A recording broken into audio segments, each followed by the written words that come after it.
I'm Annabel Leventon. This is Leah Harvey, who was in the production of Amelia at the Globe this year and was playing one of the Amelias and very brilliant. And Emily Carding, who you may remember from past years, who was reading in this morning with us. And also very, very happy to say we've got Sara Kestelman, who has come to join us. Because this is basically an academic conference, sometimes people forget, I think, that actors have a different view of Shakespeare, and we need to have. It's that we are having to go find the inside of him and embody the person that we have to play.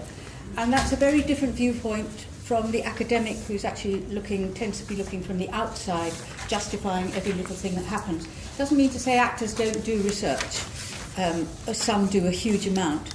But there comes a moment when you have to let that go and try and flesh out the person you are required to be. And I want us to discuss with you also, so there's a big discussion at the end, what it is about Shakespeare's women that is different for actors. There's the most extraordinary list of powerful, independent, spirited, talented, interesting, hugely funny women that Shakespeare just keeps throwing at us. And I'm not going to remember them all, and I couldn't say them all, but Rosalind in As You Like It, Paulina and Hermione in The Winter's Tale, Viola and Olivia from Twelfth Night, Portia in The Merchant of Venice, Lady Macbeth, Catherine in The Taming of the Shrew, Emilia and Desdemona, Gertrude, Juliet, Cressida, Isabella from Measure, Titania, Hermia. I mean, the list is really endless.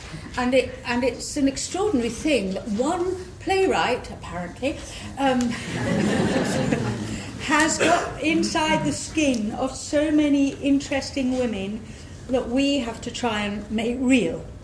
And so I want us to try and explore with your help what it is that he gives us and whether it's actually any different from, say, a Chekhov heroine like Arkadina in The Seagull or Nina in The Seagull or any other writers. I played Duchess of Malfi, and what a wonderful play that is, and what a wonderful part. Is there any difference between that and playing Viola? And that's what we want to explore. What is Shakespeare bringing for us women, given that most of us here as actors have played as many Shakespeare men as we have women. So we are probably uniquely placed to say whether there is any difference between playing a man in Shakespeare, a woman in Shakespeare, or any other part from any other playwright. So I'd like to start with Leah. Leah, tell us what it's like. Well, you should start a bit maybe, since we had that wonderful talk from Elizabeth about Emilia, and you've been doing it from the inside. How was it for you? Yeah, pretty cool.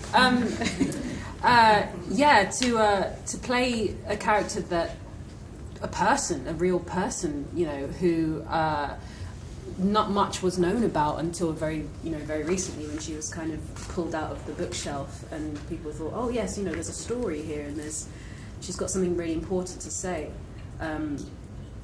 Just to hear what Elizabeth was saying about her made me quite emotional, because obviously having embodied the character and the person and done all the research, or at least had the research given to me, to hear it being spoken about by somebody who wasn't necessarily involved in the production, because it's such a bubble when you rehearse a play, was very emotional. And thank you so much for that incredible speech, article. I don't know how to describe it, but it was just quite overwhelming to listen to all of that. So thank you for that.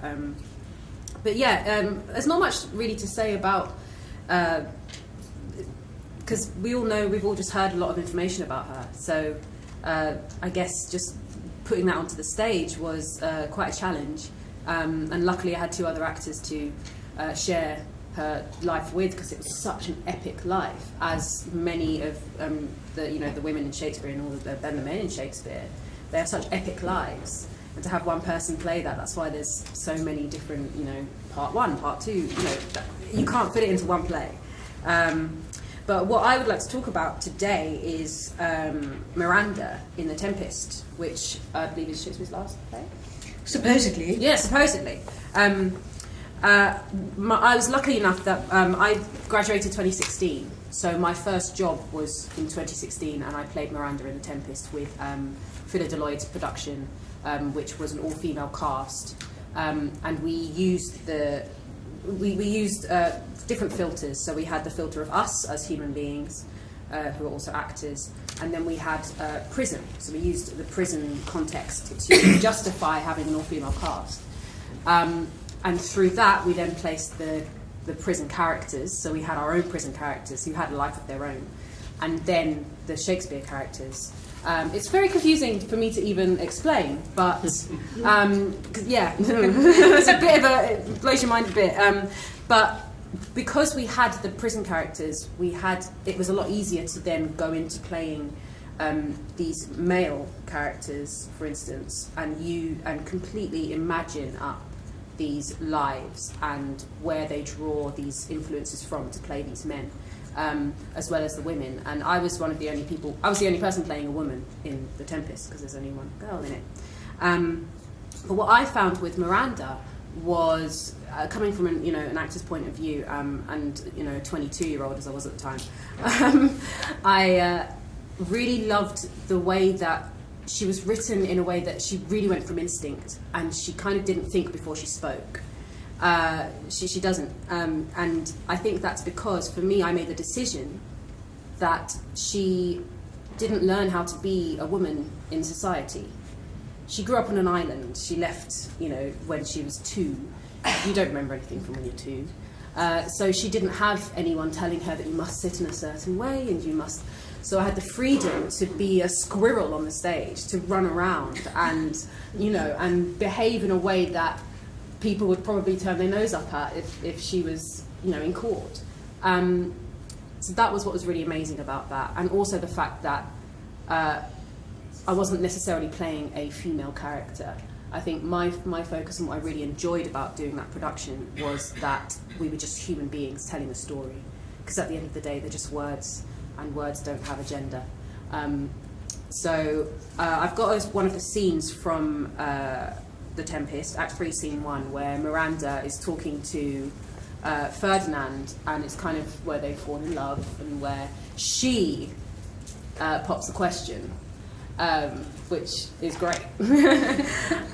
So what I'm going to do is I'm going to try a little experiment. I hope you don't mind. Why not? Where I'll begin playing Miranda as perhaps what we would consider is the general way that people play her, which is a bit more, oh, woe is me, I'm a damsel in distress. And I'll slowly try and go into the way that I did her when I did the Tempest with the Donmar, which was, well, you'll see. I think it'll be fun. Are you ready? Yeah, let's do it. Okay. Was that a log? Yeah, This is log. my log. I see you're acting. All right. Okay.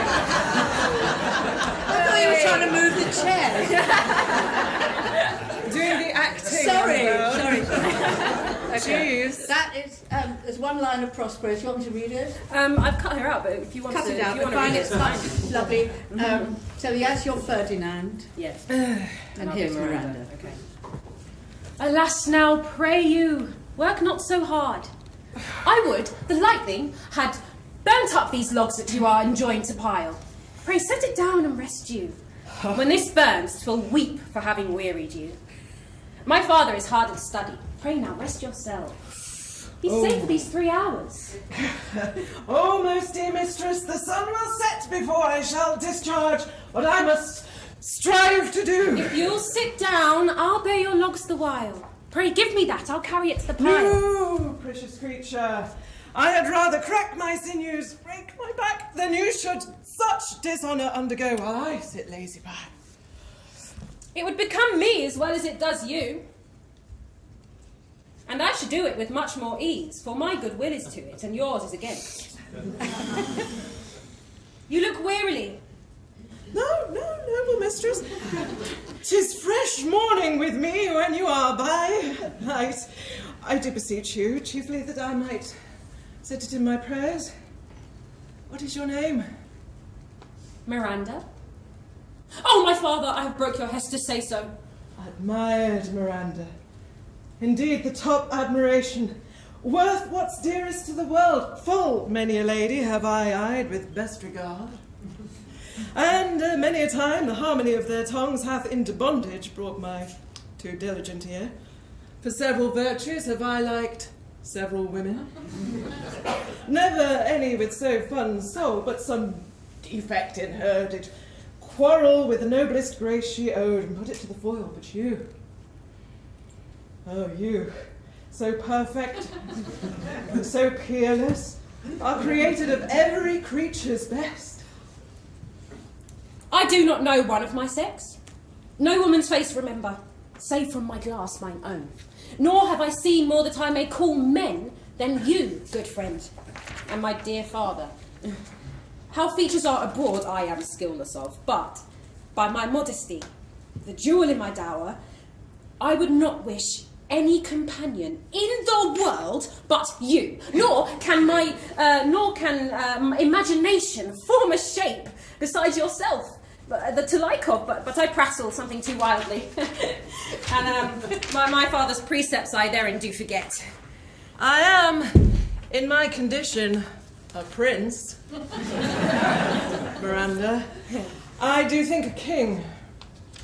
I would not so, and would no more endure this wooden slavery than to suffer the flesh fly blown my mouth. Hear my soul speak. Very instant that I saw you did my heart fly to your service. There resides to make me slave to it, and for your sake am I this patient log man. Do you love me? Oh, heaven! Oh, earth, bear witness to this sound, and crown what I profess with kind event. If I speak true, if hollowly invert what best is boded me to mischief, I, beyond all limit of what else the world do love, prize, honour you. I am a fool to weep at what I'm glad of. Before we Am mine unworthiness that dare not offer what I desire to give, much less take what I shall die to want. But this is trifling, and all the more it seeks to hide itself, the bigger bulk it shows. Hence bashful cunning, and prompt me plain and holy innocence. I am your wife. If you will marry me. If not, I will die your maid. To be your fellow, you may deny me, but I will be your servant, whether you will or no. My mistress, dearest, and I thus humble ever. My husband, then? Aye, with a heart as willing as bondage, heir of freedom, here's my hand. And mine, with my heart in't. And now farewell, till half an hour hence. 1,000,000. Thank you.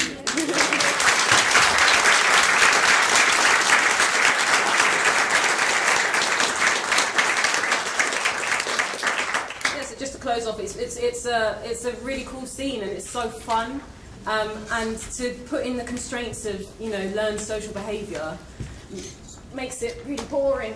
No, but what's wonderful is you were able to give us a complete reversal of that. Which I've never seen Miranda like that, and it's utterly enchanting, isn't it? It's lovely. It's a lot of fun to play her in that way. That's just abandon of all insecurity, inhibitions. She just kind of does it and goes with the pelvis. Can I ask you, did it help that you were in the prison, you were a bloke playing that? Did it make any difference to your thinking that you were a man thinking this through? Did it release anything? Well, in the prison context, we were women. It was an all-female prison, so we were women playing playing I men, see, or and you were playing the only women, girl. yeah. And I was Okay. the only person playing a female. Okay. But I did play men in it, and there wasn't really much of a difference in the way that I went towards the roles. I didn't think at all about what gender they were. It was just the story, which was the most important thing. Well, that's a wonderful thing. Then, if the actors can just focus on the story, we are absolved from having to do all the stuff that belongs to men and women. I don't know if Sarah, you may well have seen it when they did at the National Theatre. They did As You Like It, the all-male As You Like It. Many years ago, you mean the Bill Gaskell? Yes. I did see it, I yes. thought it was John Dexter, but there you go. Was it? Whichever one it was. You're With Jeremy Brett playing Orlando, and Ronald Pickup playing Rosalind, and Charlie Kay playing Celia. And to me, a lot of it didn't really work. I found some of it quite irritating. But when it, as you do, I don't like seeing men playing female roles when we have so few roles to play. Yeah. But that being said, the scenes between Rosalind and Orlando, played by two men, not doing what very often happens. People flirt when they're pretending. There's a lot of comedy in a woman playing a man, and then knowing the audience knows that you're only a girl, really. There's all of that. They didn't do any of that. They simply did the extraordinary bond that happened between two people when they fall in love. And I thought that was one of the most beautiful things I've ever seen. And it's kind of an object lesson, isn't it? Not to make assumptions about how we play a role just because we're women, or because they're women, or because they're men. I think we're opening up a box here, and this may be very helpful to us. I want to move on to Emily now. Emily, I know you've done one-woman shows, on Richard III and Hamlet, but you've played female roles in Shakespeare. I have. And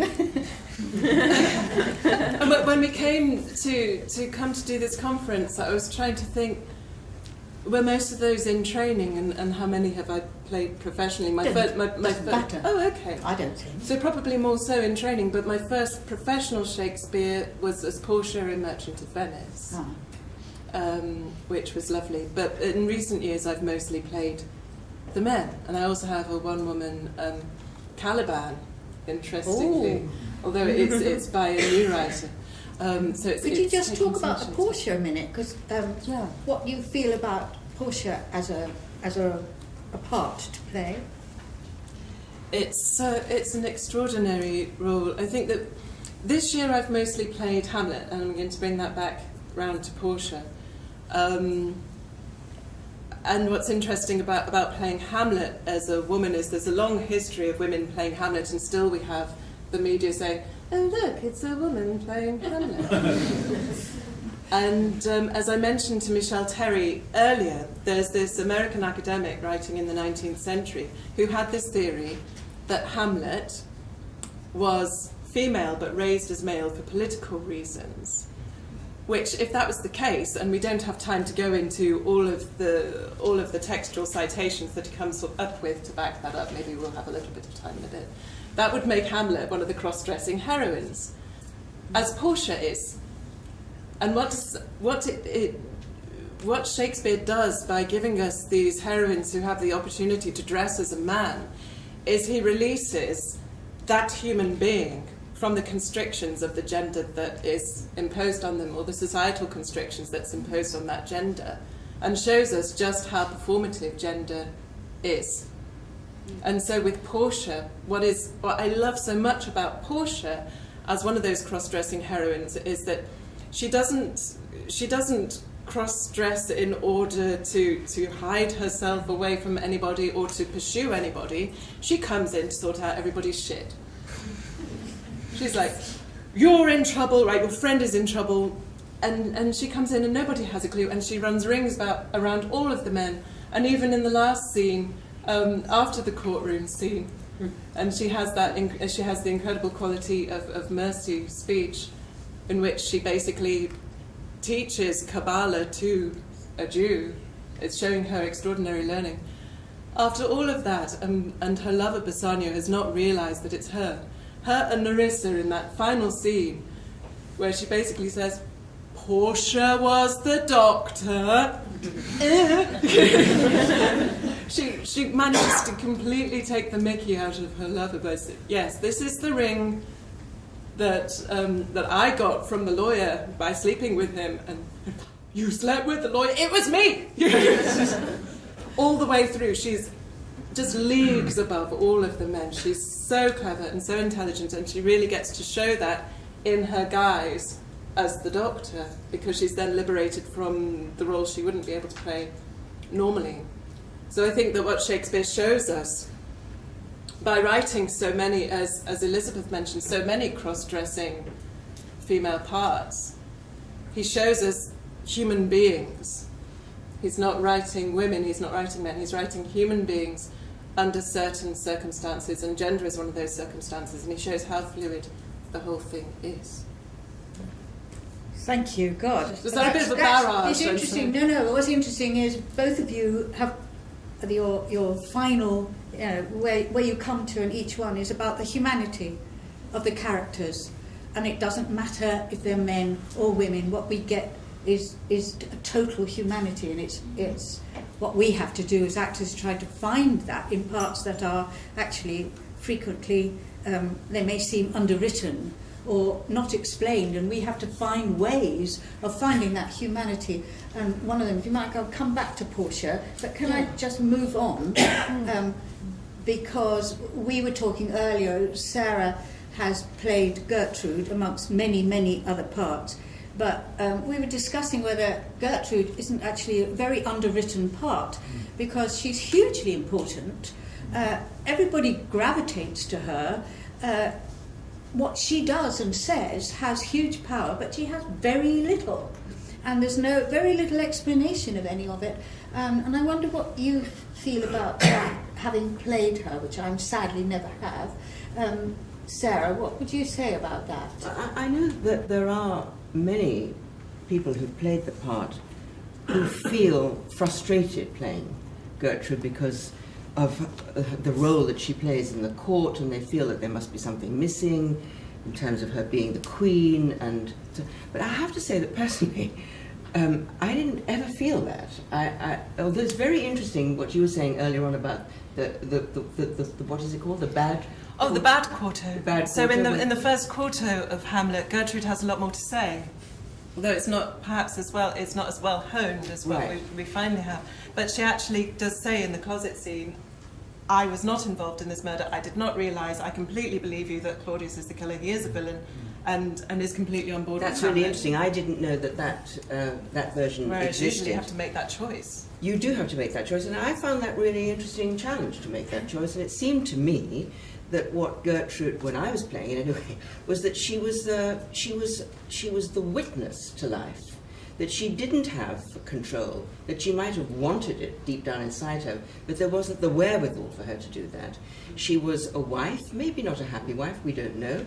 Her husband dies, and then she has this relationship with the brother. We don't know whether it's a happy one, or whether it's one of lust, or whether it's one of political convenience. Those are choices that we have to make, and that's fascinating to make. And then in the closet scene, or before that, I suppose, when Hamlet returns and he starts to behave in this strange way, she tries to calm him down. She tries to intervene on his behalf.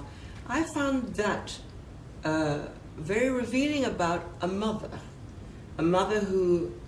whose first instincts are to protect her child, and with no power politically. All she can do is to try and engage with him on a humanitarian level. And then when it comes to the closet scene, which is such an emotionally written piece, isn't it?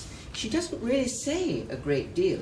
But there she is witnessing this terrible dilemma that her boy is in, and seeing this ghost which she can't see, and then, as you say, maybe having to make choices.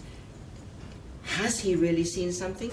Is what happens in the play within the play connected to what is my life, what is the life that has become? I don't have any problem. I never ever felt that there was anything missing, for me. There was never anything missing. There is a very wonderful book by John Updike called Gertrude and Claudius. If you haven't read it, read it. It's very helpful in giving you some kind of background scenario if you want to have something to attach it to. What choice did you make when it got to that final scene and you have the wine? I'm always really curious with Gertrude's, or whether your director helped you make that choice, of whether you were drinking that knowing it was poison, or whether that was an accidental I can't choice. remember. Because I also played Gertrude, and I was in your face, Claudius, I am drinking this, and I knew exactly what it was. Oh, But I right. think that's a choice that... But I think that the absence of text that Gertrude has is freedom for the actor to make those choices. At the same time, it's frustrating. But I think, now that you've asked me the question, that I think what I remember doing was just getting so involved with everything that was going on with the fight and Laertes and so on, that it was kind of, that there was no question of a choice, that it was just something that happened, it was taken, and that was the result. It was very interesting, your choice, very interesting. There's a particular role that I know everybody finds fascinating. Is one of the cross-dressing roles, which is Rosalind in As You Like It. And I've seen loads of different versions of it, and she's always an enchanting and interesting person. Is it the part that you actually really enjoyed most playing, Rosalind? Most? Yes. No.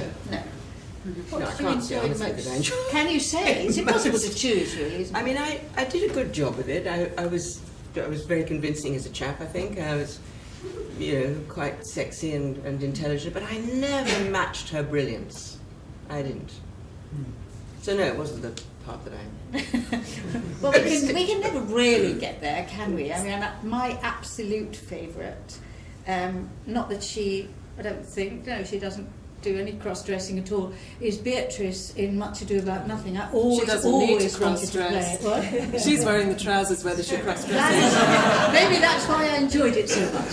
Yeah, but she is just out there. Nobody can stop her. The constraints of her sex stop her, because in that big scene where she's finally got Benedict to say he loves her and what can he do for her, she says, "Kill your best friend," right away. She has that incredible speech that if I was a man, I would If eat I his were a heart man, in the exactly marketplace. that one. Yeah, and if that's when you see how does Shakespeare get inside somebody so much that he understands that it is only your gender that stops you taking action. I mean, you could say, how does he understand Hamlet so much that it's only his position in the family, say, that stops him taking action. And this is E.P. Vining saying that it's because he's actually a woman and has female sensibilities that is what causes his hesitancy. Well, it does say... It's a wacky theory. Yeah, but who knows? It's a very interesting theory, actually, I think. But what we all get, I think, from Shakespeare is that his understanding of a woman's sensibilities are as profound. We don't question them, do we? They're as profound as he finds in men. So it becomes... That's why these parts, I think, are such jewels for us to attempt, because their humanity is patent in every single thing we have to say and do.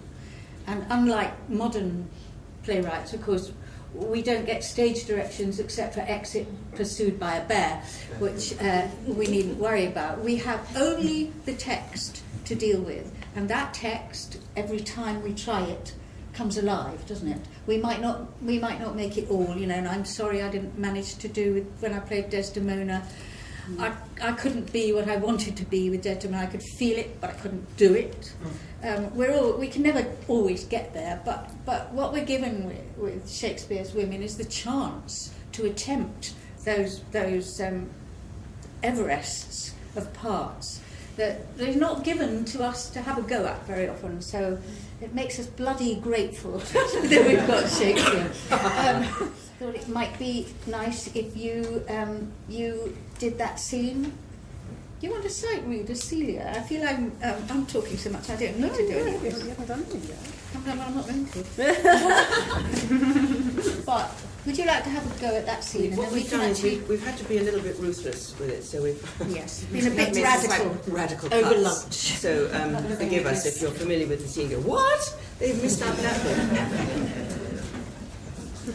I think we do it on our feet, or do you want to do it sitting down? No, sitting down. Sitting down.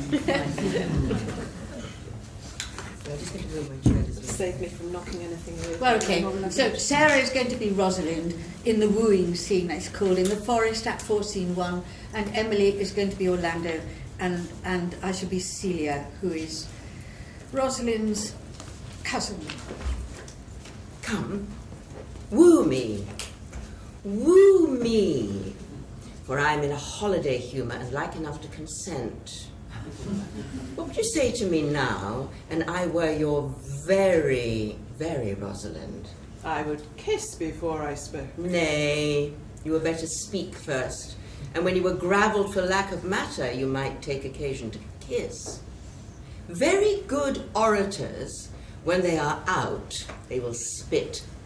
And for lovers lacking, God warn us, matter, the cleanliest shift is to kiss. How if the kiss be denied? Then she puts you to entreaty, and then begins new matter. But come now, I will be your Rosalind, in a more coming-on disposition. Ask me what you will, I will grant it. Then love me, Rosalind. Yes, Faith, will I. Fridays and Saturdays and all. And though thou have me, Aye, and 20 such. what sayest thou? Are you not good? I hope so. Why then? Can one desire too much of a good thing? Come, sister, you shall be the priest and marry us. Give me your hand, Orlando. What do you say, sister? Pray thee, marry us. I cannot say the words. You must begin. Will you, Orlando? Go to. Will you, Orlando, have to wife this Rosalind? I will. Aye, but when? Why now, as fast as she can marry us? But then you must say, I take thee, Rosalind, for wife. I take thee, Rosalind, for wife. I might ask you for your commission, but I do take thee, Orlando, for my husband. There's a girl goes before the priest. And certainly a woman's thought runs before her actions. So to all thoughts, they are winged. Now, tell me how long you would have her after you have possessed her. Forever and a day. Say a day without the ever. No, Orlando. Men are April when they woo, December when they wed. Maids are May when they are maids, but the sky changes when they are wives. I will be more jealous of thee than a Barbary cock pigeon over his hen, more clamorous than a parrot against rain, more newfangled than an ape, more giddy in my desires than a monkey. I will weep for nothing like Diana in the fountain, and I will do that when you are disposed to be merry. I will laugh like a hyena, and that when thou art inclined to sleep. But will my Rosalind do so? By my life, she will do as I do. For these 2 hours, Rosalind, I will leave thee. Alas, dear love, I cannot lack thee 2 hours. I must attend the Duke at dinner. By 2 o'clock I will be with thee. Aye, go your ways, go your ways. I knew what you would prove. My friends told me as much, and I thought no less. That flattering tongue of yours won me, but is one cast away. And so, come, death. 2 o'clock is your hour. Aye, sweet Rosalind. Well, time is the old justice that examines all such offenders, and let time try. Adieu. You have simply misused our sex in your love prate. We must have your doublet and hose plucked over your head and show the world what the bird hath done to her own nest. Oh, Cuz, my pretty little Cuz, that thou didst know how many fathom deep I am in love, but it cannot be sounded. My affection hath an unknown bottom, like the Bay of Portugal. Or rather, bottomless, that as far as you pour affection in it, it runs out. No, that same wicked bastard of Venus, that was begot of thought, conceived of spleen, and born of madness, that blind, rascally boy that abuses everyone's eyes because his own are out, let him be judge how deep I am in love. I'll tell thee, Aliana, I cannot be out of the sight of Orlando. I'll go find a shadow and sigh till he come. And I'll sleep.